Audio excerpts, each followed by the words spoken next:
Speaker, no vote with brief comment. Absolutely. In opposition, please proceed. Generally speaking, East Honolulu feels quite like Kailua, but not quite in the same way, tenor or tone. And I think in terms of where the blame is, you know, you can't blame the elderly people who rent out a room or the young people trying to rent a couch. There's some people that I just learned recently rent a couch for $30 a night so they can get their tuition for school. Cost of living is tough.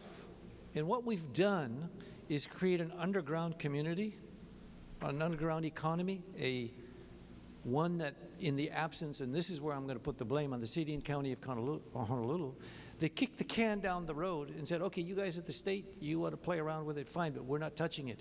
I think we should kick it back in their court.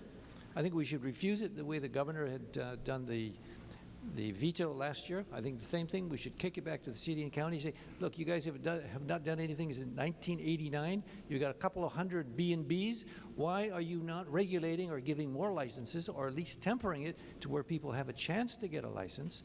And instead they just kick the can down the road to us. And that's why it's very divisive in our communities.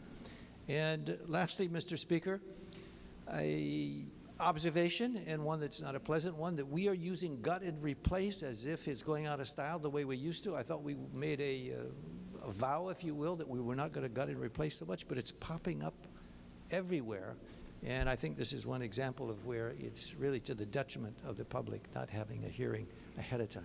Thank you, Mr. Speaker. Thank you, Representative.